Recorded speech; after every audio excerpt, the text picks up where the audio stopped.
Paz do Senhor, igreja.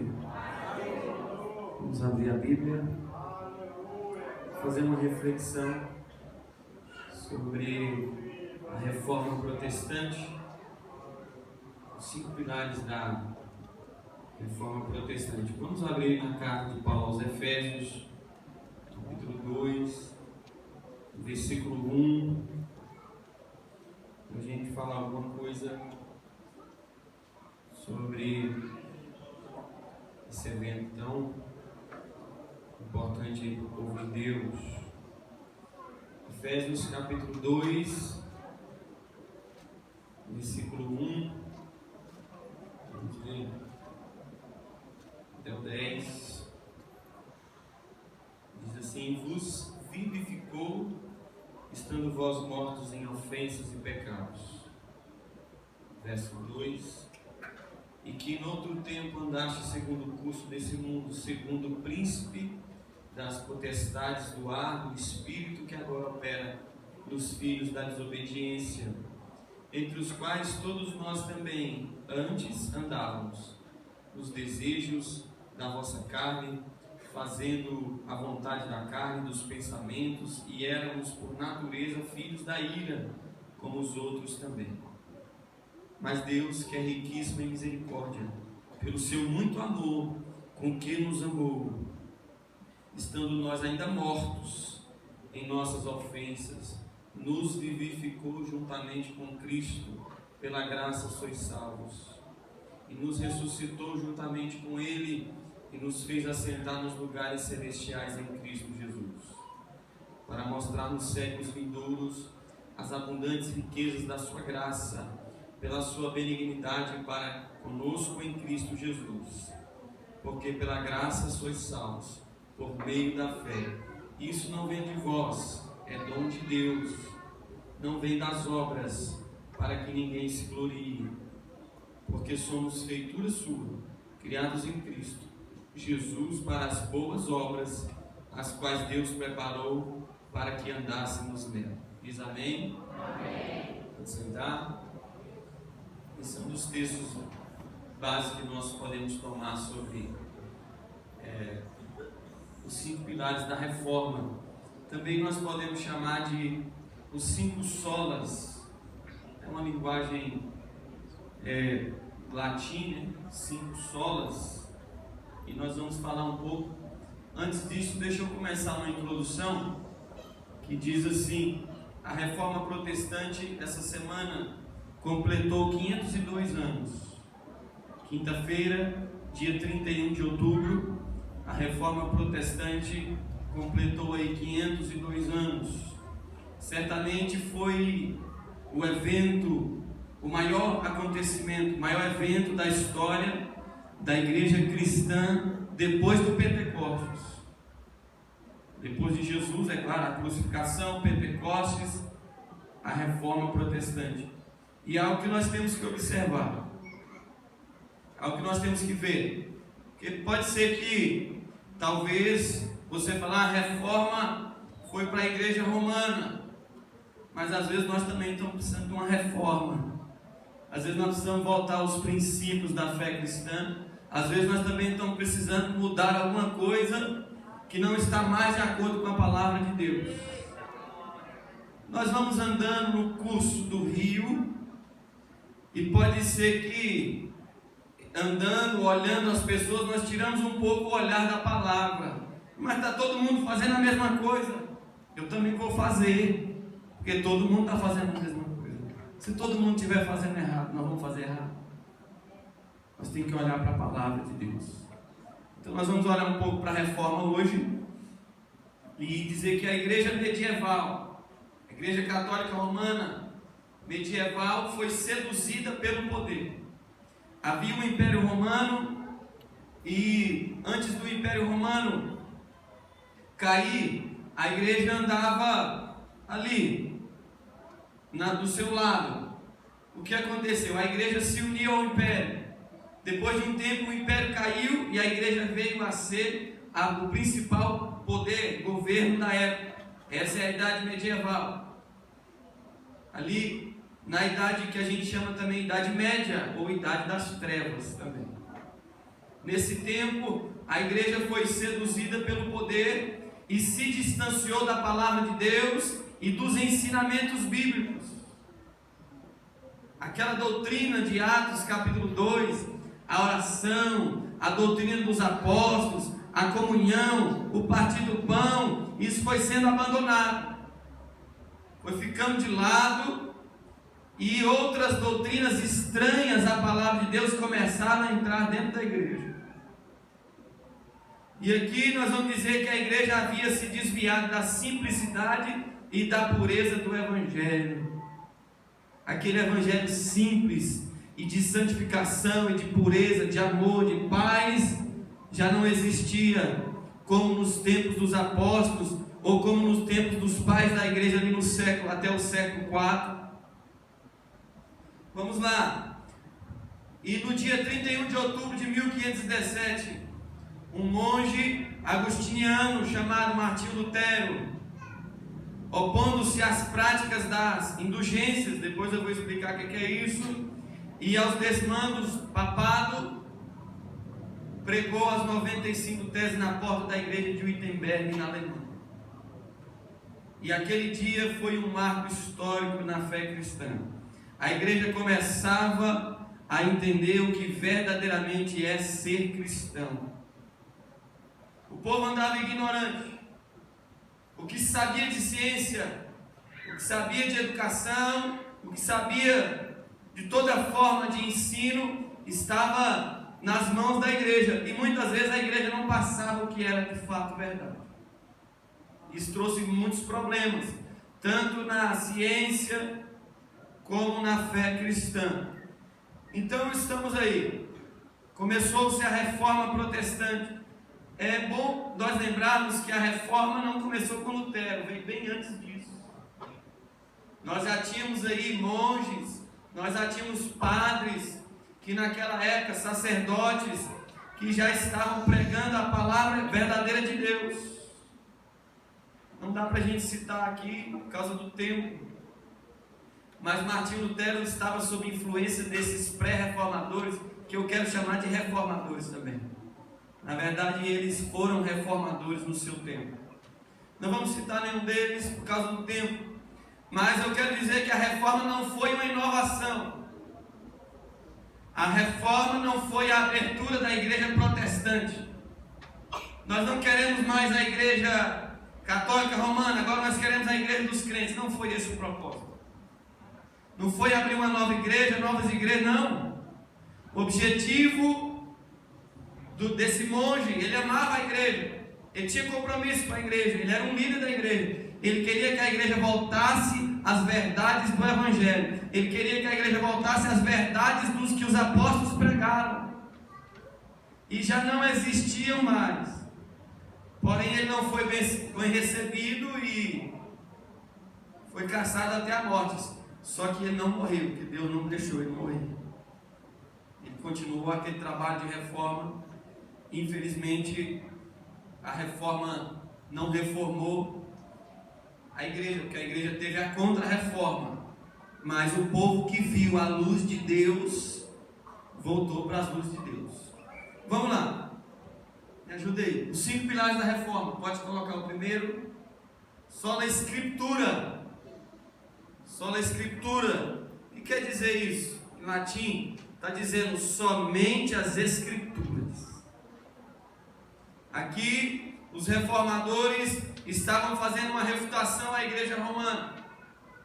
E a igreja romana ensinava as Escrituras, ensinava a palavra. Só que junto com a palavra tinha, escutem, a bula papal. O que era isso? Os escritos, documentos, comentários que o Papa escrevia para a igreja. Então tinha as Escrituras, mas tinha a bula. Depois da bula tinha a insígnia, que era um documento escrito pelos sacerdotes, mas também era escrito pelo Papa também.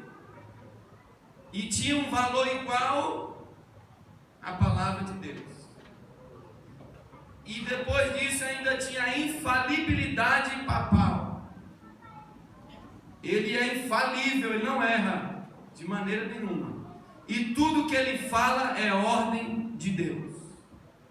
se ele entender que na Bíblia tem algo estranho, se ele entender que na Bíblia tem algo que a cultura local não concorda, ele diz: isso aqui não é mais isso, agora é isso.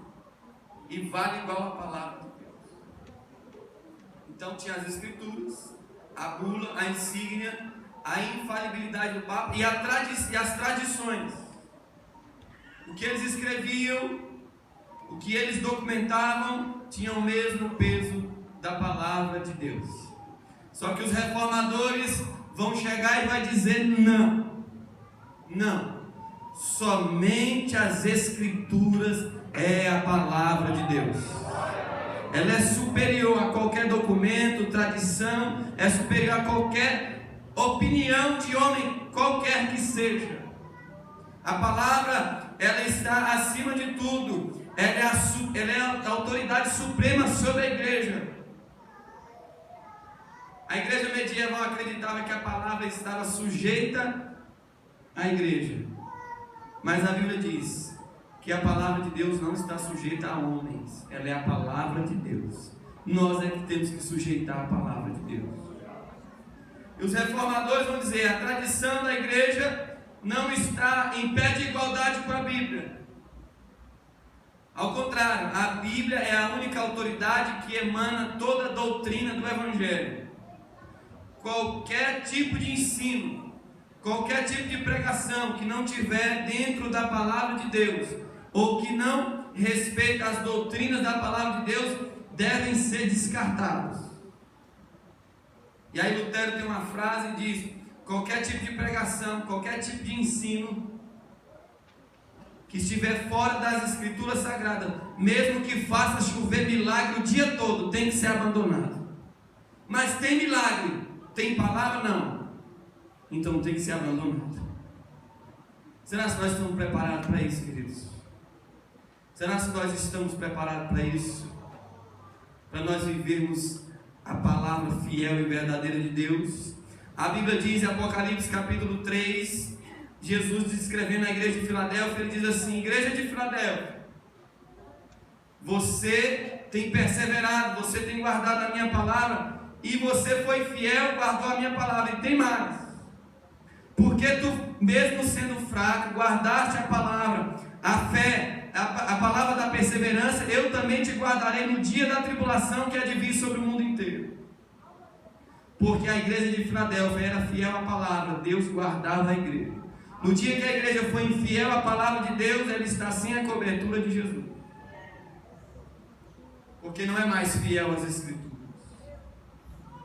E o primeiro pilar da reforma foi somente as escrituras. A palavra de Deus é inspirada, inerrante, infalível, suficiente e única. Nenhuma das profecias da palavra caiu por terra. Todas se cumpriram ao pé da letra. Nenhuma, de maneira nenhuma, em caso algum, caiu por terra. Todas elas estão se cumprindo uma a uma, conforme a palavra de Deus. Só tem uma que não se cumpriu: a volta de Jesus. Mas pasmem vocês, o cenário profetizado já está pronto. Tudo já está pronto para a volta de Jesus. O cenário já está todo ornamentado, preparado para a volta de Jesus. Não falta mais nada. Então é sinal que a volta de Jesus está próxima. Quem diz amém? Amém. Apocalipse versículo 22, capítulo 22, versículo 18, vai dizer o quê? Vai dizer o quê? Porque eu testifico a todo aquele que ouvir as palavras da profecia desse livro, que se alguém lhes acrescentar alguma coisa, Deus fará vir sobre ele as pragas que estão escritas nesse livro. Sabe o que os reformadores estavam dizendo? Nós não precisamos de revelação de anjo nenhum. Nós já temos a palavra de Deus. Nós não precisamos de uma nova doutrina, nós precisamos de um novo ensino. A palavra de Deus já está fechada, está completa. Tudo que nós precisamos já está escrito e nós já estamos satisfeitos, porque ela é o poder de Deus para a salvação de todo aquele que crê. Segundo pilar, eu quero reafirmar: Somente as Escrituras. Quem diz amém? Somente as Escrituras. Esse é o primeiro pilar da reforma. Segundo, somente a graça, sola gratia. Somente a graça de Deus. Pode virar aí. Somente a graça de Deus. A salvação não está nas mãos humanas, mas na graça de Deus. Os reformadores disseram, deixa eu contar o histórico que eu vou entrar na aplicação.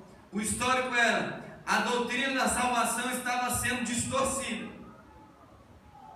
Estava sendo distorcida. A igreja pregava que a salvação, para ser alcançada, ela tinha que ter alguma coisa a mais do que só isso aqui que nós estamos vendo aqui na igreja da quadra 4. E o que era? A salvação estava no que o homem fazia e na administração da igreja. Vou dar um exemplo. Entre outras palavras, a salvação não estava mais na mão de Deus. A salvação estava na mão dos líderes da igreja. Como assim? Os líderes poderiam dar salvação a quem eles quisessem. Se eles achassem uma pessoa boa, bonita, querida deles, não, você pode ser salvo. Nós vamos te dar uma carta que você tem o perdão dos seus pecados e você vai para os céus. Sua casa no céu já está garantida, porque a igreja vai te dar a sua casa no céu. Pagava a indulgência.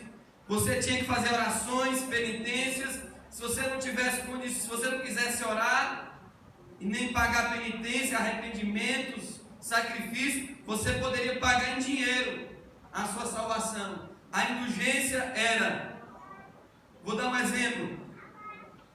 Você quer perdão? Quero. Você quer ser salvo? Quero.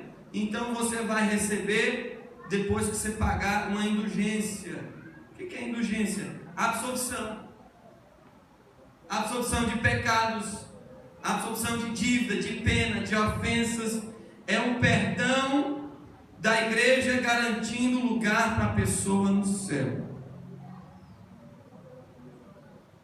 É uma fiança. Você pecou? Pequei. Então me dá aqui. Você quer perdão por 1 ano, por 2, por 3, por 4, por 5? Não, só tem dinheiro para pagar um mês. Então você só tem direito a um mês. Tinha perdão ilimitado. A carta assinada pelo líder religioso da igreja tinha direito, se o cara tivesse, ele recebia um perdão ilimitado. Isso chama-se indulgência. Foi nessa época que Paulo chegou. Estava na época o Papa Leão X lá construindo a Basílica de São Pedro, que nós chamamos de Vaticano, e na construção eles estavam vendendo indulgência. Vamos, gente, quem quer perdão de pecado? Você não tem pecado, não? Temos, então me dá dinheiro que eu vou perdoar agora. Nós vamos construir a Basílica de São Pedro. Foi nessa época que o apóstolo, Lutero pregou as 95 teses contra as indulgências.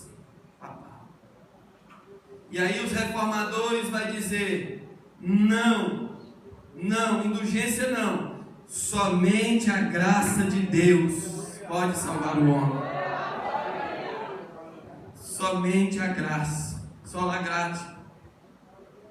E aqui o Salmo 49, versículo 8 vai dizer, pois a redenção da alma deles é caríssima, ninguém pode pagá-la. Não há dinheiro que pague a redenção das nossas almas. Por que a salvação está na graça e não no esforço e na mão da igreja? Porque a Bíblia diz em Romanos capítulo 5, versículo 8, Rafael.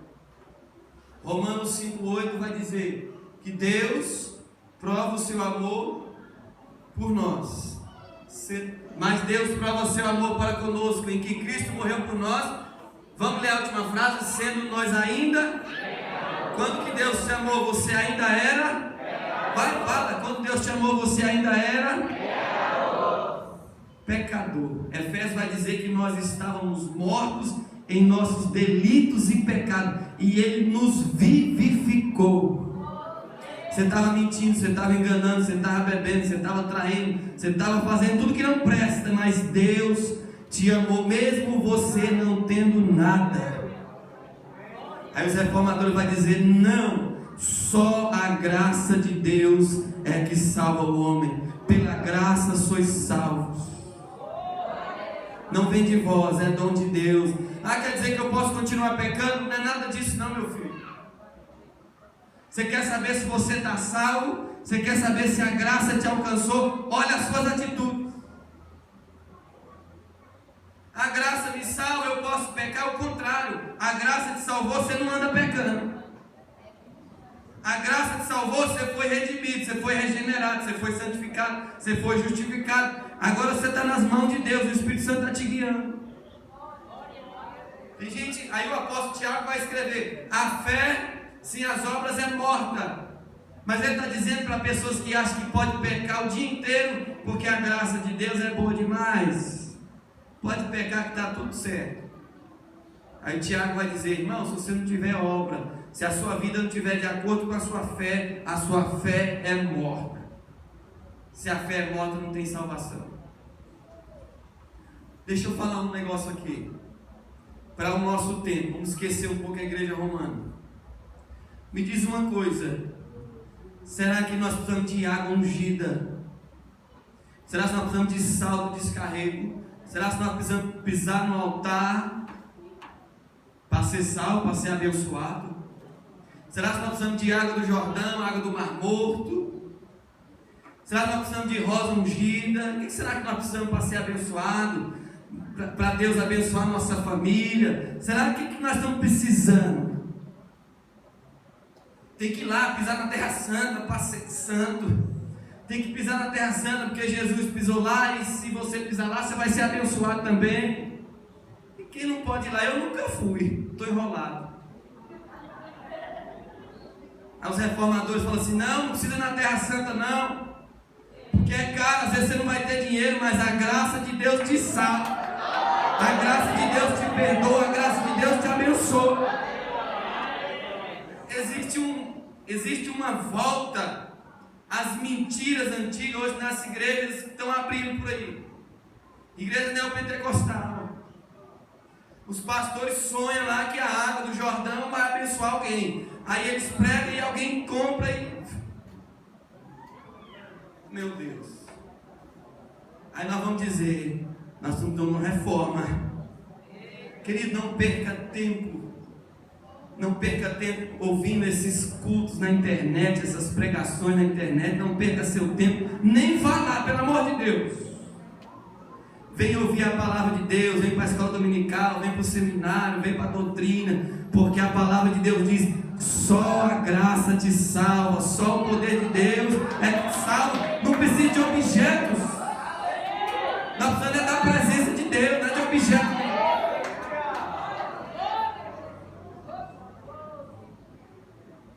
Da onde vem a nossa salvação?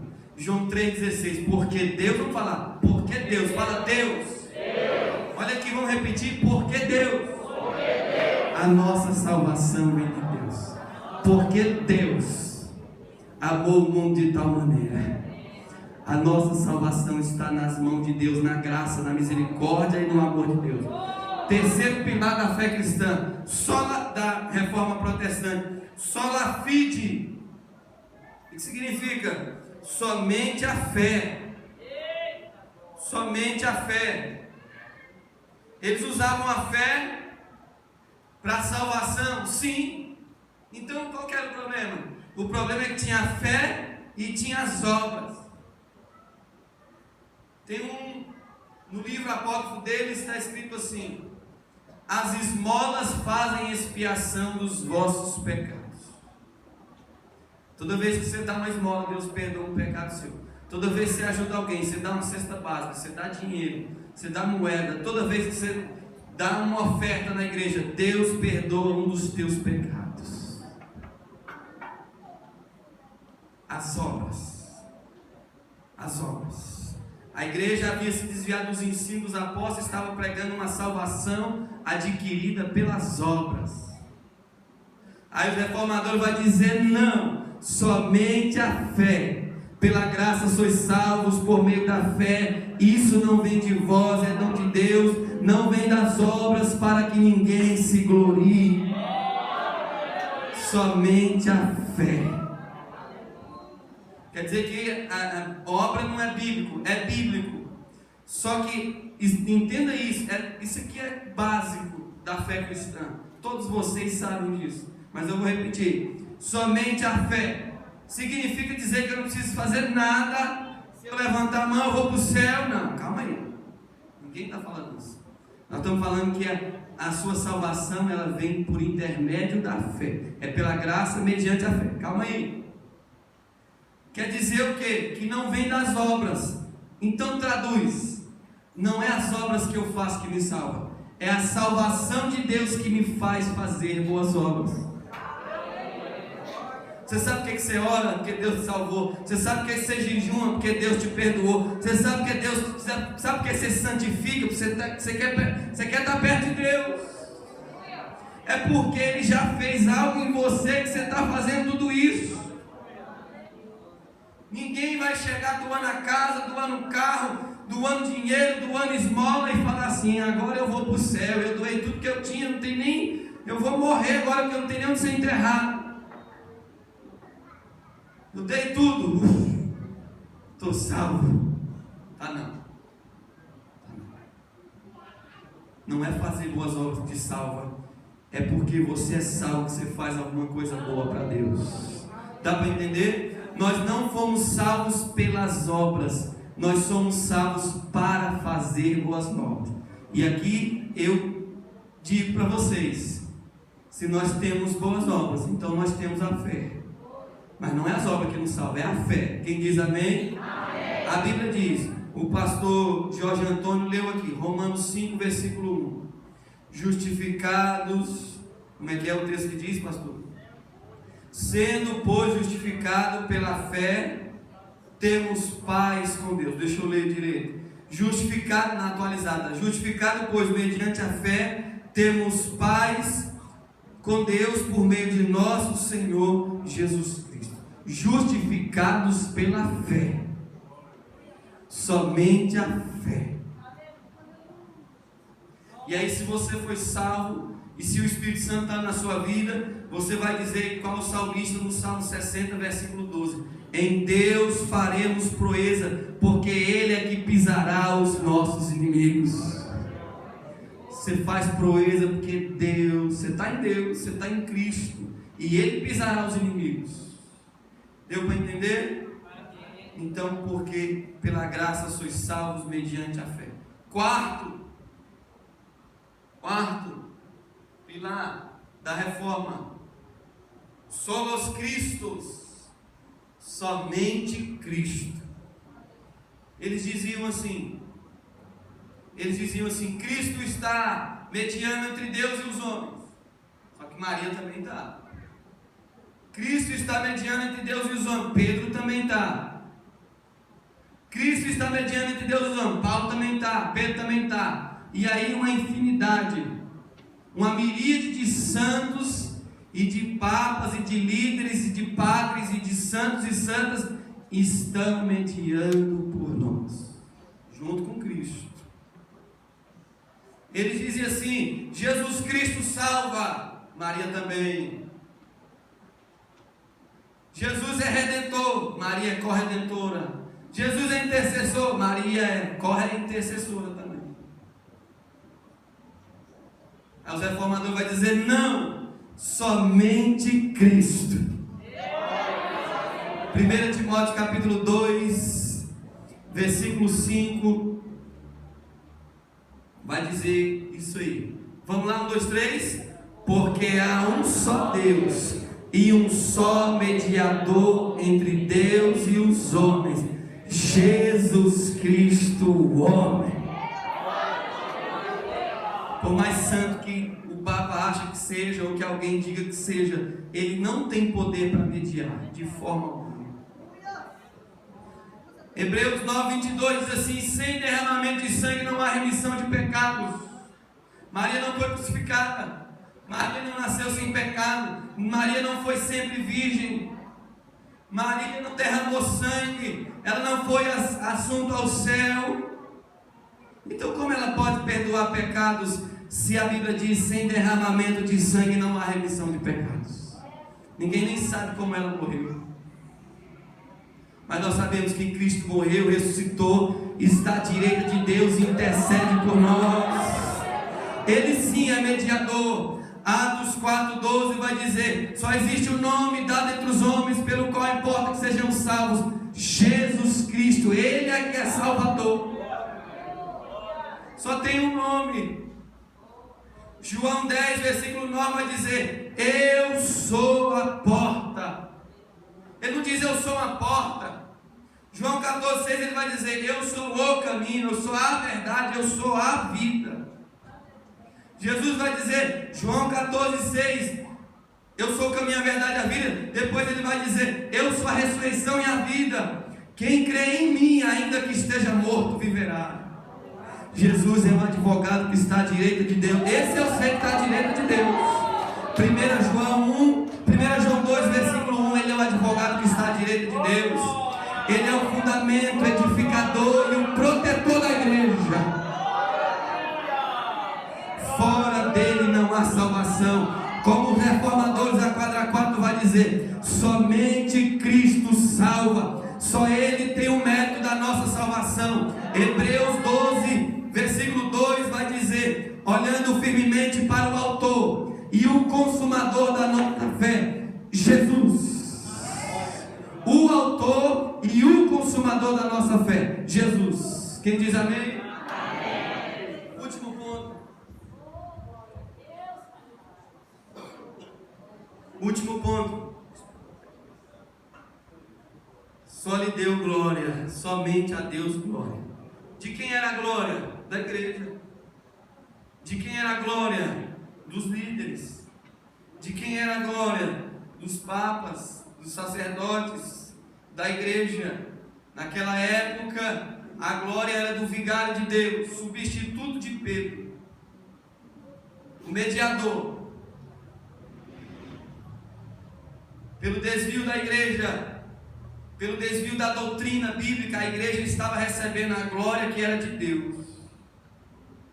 Aí os reformadores vão dizer: não, somente a Deus glória. Toda a glória é de Deus. A igreja não merece glória, os apóstolos não merecem glória, nenhum líder humano merece glória, só Deus merece glória. Hoje tem igreja, o líder é maior do que Deus. A placa da igreja, o líder está lá, ele sendo, parece que ele é o dono da igreja, é o fundador, é o mediador, o edificador, ele está maior do que Deus.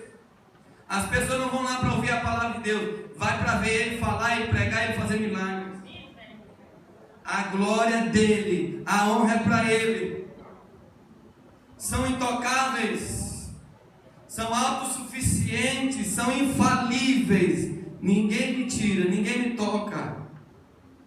Parece hoje, né?